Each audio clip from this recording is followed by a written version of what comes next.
नमस्कार, आप देख रहे हैं 9 भारत समाचार। नमस्कार, आप देख रहे हैं 9 भारत समाचार। मैं हूं नेहा राठी। आइए देखते हैं आज की बड़ी खबर। पर्यटन नगरी मसूरी में हरेला पर्व के अवसर पर बृहद वृक्षारोपण कार्यक्रम आयोजित किए गए। मसूरी स्थित आईटीबीपी अकादमी परिसर में आईटीबीपी के अधिकारियों एवं हिम प्रहारियों के साथ विभिन्न प्रजातियों के पौधों का रोपण कर पर्यावरण संरक्षण का संदेश दिया। इस मौके पर विभिन्न प्रजातियों के लगभग 3000 फूलों के पौधे लगाए गए। इसके साथ ही इसके रखरखाव की जिम्मेदारी भी तय की। नगर पालिका अध्यक्ष मीरा सकलानी और टिहरी विधायक किशोर उपाध्याय ने माल रोड पर पौधरोपण किया। होटल एसोसिएशन, नगर पालिका परिषद मसूरी और शहर के विभिन्न कॉन्वेंट स्कूल के छात्र छात्राओं द्वारा पौधरोपण किया गया और इसके रखरखाव की जिम्मेदारी भी सुनिश्चित की गई। नगर पालिका अध्यक्ष मीरा सकलानी ने कहा कि हर वर्ष लाखों की संख्या में पौधारोपण किया जाता है, लेकिन रखरखाव में अधिकतर पौधे वृक्ष का आकार नहीं दे पाते। उन्होंने कहा कि आज पौधरोपण के साथ ही स्कूली छात्र छात्राओं, होटल एसोसिएशन, नगर पालिका को इसकी जिम्मेदारी दी गई। इसके अलावा फूलों के पौधों को रोपा गया ताकि आने वाले समय में शहर फूलों की खुशबू से महके। टिहरी विधायक किशोर उपाध्याय ने कहा कि मसूरी पर्वती की रानी है और मसूरी से ही एक टास्क फोर्स का गठन हुआ। हम सभी को संकल्प लेना चाहिए कि हरेला पर्व पर सभी एक पौधा रोपे और उसका रखरखाव भी करें। देखिए, पहली बात तो मैं ये बहुत हर्ष का विषय है कि आज हरेला पर्व पे मसूरी शहर के अंदर लगभग 3000 पेड़ों का रोपण हो रहा है, जिसमें हमारे जितने भी कॉन्वेंट स्कूल है उन्होंने पार्टिसिपेट किया। हमारा आईटीबीपी जो संस्थान है उन्होंने अग्रणी भूमिका निभाई है। हमारा होटल एसोसिएशन है, रोटरी क्लब्स है और नगर पालिका के संयुक्त तत्वाधान में या पूरे शहर में आज वृक्षारोपण का कार्यक्रम किया जा रहा है। और इस बार थोड़ा अलग इस रूप में भी है कि अभी तक बांज, बुरांस, देवदार के पेड़ों का रोपण होता था, लेकिन इस बार जंगल में ही इस तरीके के पेड़ों का रोपण हो रहा है जिसमें फ्लावरिंग आएगी, ताकि अगर ये पेड़ सुरक्षित रहे, सही सलामत रहे, तो एक समय ऐसा आएगा कि जब ये पूरा शहर फूलों से महकेगा। दूसरी बात, इस बार जो कॉन्वेंट स्कूल के माध्यम से जो प्लांटेशन हो रहा है, वो प्लांटेशन बच्चों को जिम्मेदारी दी जा रही है कि वो बच्चे अपने एक एक दो दो पेड़ लगाएं और उनकी सुरक्षा भी वही करेंगे, उनकी देखरेख भी वही करेंगे। इसी तरीके से नगर पालिका के माध्यम से भी यहाँ मॉल रोड पे जो पेड़ लगाए जा रहे हैं उसमें सभासद गण भी शामिल है और सभी के नाम पे एक एक पेड़ लगाया जा रहा है ताकि उन पेड़ों की जिम्मेदारी लोग उठाएं। खाली हरेला पर्व एक हरेला पर्व न रह करके उसके जो आउटपुट होने चाहिए, निकलने चाहिए, वो आउटपुट भी निकले। अब देखिए, वो सारी चीज़ें जब संज्ञान में थी कि पहले भी काफ़ी वृक्षारोपण हुआ है, लेकिन सुरक्षा के दृष्टिकोण से अगर हम लोग देखते हैं तो कहीं भी वो पेड़ हमको बहुत कम नज़र आते हैं। तो उसी के तहत इस बार जो इनिशिएटिव लिया गया है कि बच्चों को जिम्मेदारी दी जाए, स्कूलों को जिम्मेदारी दी जाए और नगर पालिका के बोर्ड ने खुद जिम्मेदारी ली है कि जो पेड़ हम लगाएंगे उसकी सुरक्षा भी हम ही लोग करेंगे। तो मुझे पूरी उम्मीद है कि जो पेड़ हम लोग लगा रहे हैं, अगर एक एक पेड़ की भी सुरक्षा सब लोगों ने करी तो मुझे लगता है कि रिजल्ट बहुत अच्छा रहेगा।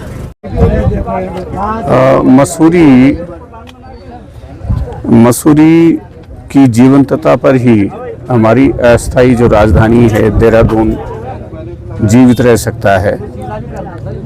मैं आईटीबीपी और हमारे संदीप सानी जी, यहाँ के नगर पालिका के अध्यक्ष मीरा सकलानी जी और सब लोगों को बहुत बधाई देता हूँ कि उन्होंने हरेला पर्व पर एक संकल्प लिया है कि ब्लूम मसूरी सुरक्षित रहे।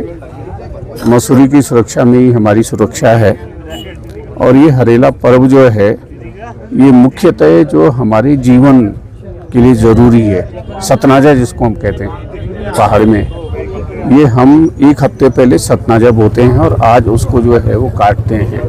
तो अन्य वसति प्राण, अन्न भी तभी होगा जब हम वृक्षों को, पर्यावरण को, पानी को सुरक्षित रखेंगे। मसूरी ने एक बड़ा संदेश दिया है। मसूरी ने उत्तराखंड आंदोलन में महत्वपूर्ण भूमिका निभाई। यहाँ के लोगों ने अपना वर्तमान हमारे भविष्य के लिए बलिदान किया। जब से मसूरी आंदोलन चल रहा था, थोड़ा बहुत उस समय के लोगों के साथ मेरा भी संपर्क रहा। उसमें से बहुत से लोग आज नहीं है, मैं उनकी स्मृति को बहुत प्रणाम करता हूँ। और मसूरी पूरे विश्व की पर्वतों की रानी है। यहीं से उत्तराखंड से जो है 73% भारत के लोगों को हम जल देने का काम कर रहे हैं और बिना जल के जीवन संभव नहीं है। चिपको आंदोलन हो, यहाँ यहीं से इको टास्क फोर्स का गठन हुआ उस समय, तो एक प्रेरणा स्रोत है पूरे विश्व के लिए।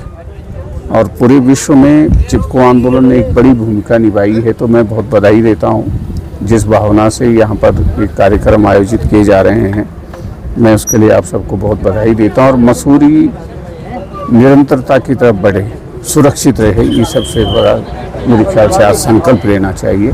तो आप सबको बहुत बहुत बधाई। देखिए, इसमें दो चीज़ें हैं। मैं अभी दिल्ली में जो दो महत्वपूर्ण स्थान हैं इंटेलेक्चुअल्स के, एक तो है इंडिया इंटरनेशनल सेंटर, उसमें एक बड़ा कार्यक्रम था पर्यावरण पे, और दूसरा वहाँ पर हैबिटाट सेंटर है। हैबिटाट सेंटर में भी एक बड़ा कार्यक्रम था और वो विशेषकर हिमालय पर था। उसमें बहुत सी चीज़ें आई। हमारे दो बड़े इस देश के वरिष्ठ राजनेता भी उसमें थे, डॉक्टर करण सिंह जी थे, मुरली मनोहर जोशी जी थे। टिहरी बांध के बारे में भी बातचीत आई। देखिए, हम सारी चीज़ें हिमालय पर लाद देते हैं कि हिमालय में सड़क नहीं बननी चाहिए, हिमालय में ये नहीं होना चाहिए, हिमालय में वो नहीं होना चाहिए।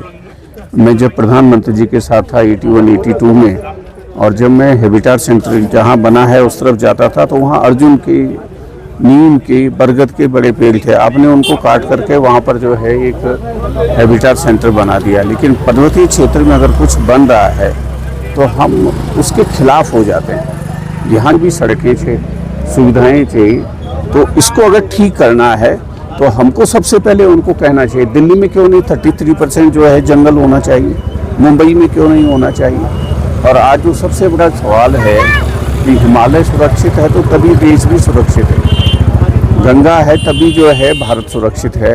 और जो चिंता की बात मसूरी को भी होनी चाहिए कि आज के दिन जो वैज्ञानिक बोल रहे हैं कि 2050 में हिमालय पर एक बूंद बर्फ़ नहीं है और गंगा में एक बूंद पानी नहीं है, हिमालयी नदियों में एक बूंद पानी नहीं है।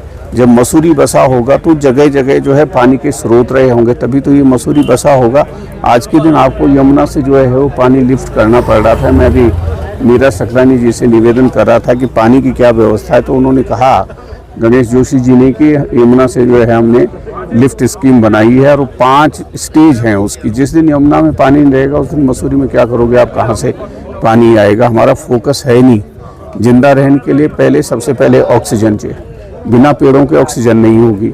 उसके बाद जो है जल चाहिए, 3 दिन से ज़्यादा आप सही ढंग से बिना जल के नहीं रह सकते। और फिर अन्न चाहिए, तो ये तो आज अन्न का पर्व है, जो मैंने कहा कि अन्य वसति प्राणा।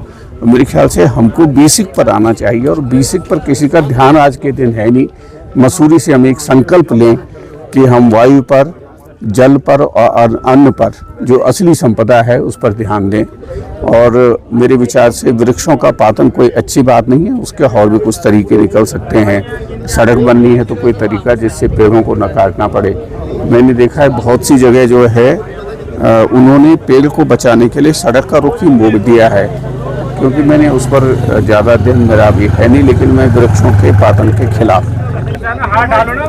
देखिए, मैं उसमें क्या कह सकता हूँ, मैं तो यहाँ प्रदेश का अध्यक्ष भी रहा, मैंने 2 प्रधानमंत्रियों के साथ भी काम किया, और उत्तराखंड में कांग्रेस को स्थापित करने में मैं ये नहीं कहता कि 100% जो है, पूरी पार्टी को मैंने उत्तराखंड आंदोलन के साथ खड़ा किया।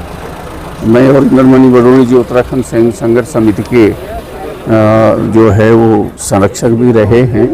जिस तरह से विपक्ष की हालत है वो बहुत ख़राब है, और आप उन मुद्दों को जो जनमानस को झकझोरने का काम कर सकते हैं, एक आप फ्लूक में कुछ चीज़ें उठा देते हैं। और कल का भी जो प्रोग्राम है वो उसी तरह का कार्यक्रम है, जो कि जनता से जुड़ाव का, तो मुझे लगता नहीं कहीं पर भी उसमें जो है 1% भी जो कोई प्रतिभाव होगा। तो मुझे नहीं लगता कि उसका कोई असर यहाँ उत्तराखंड की राजनीति पर पड़ेगा।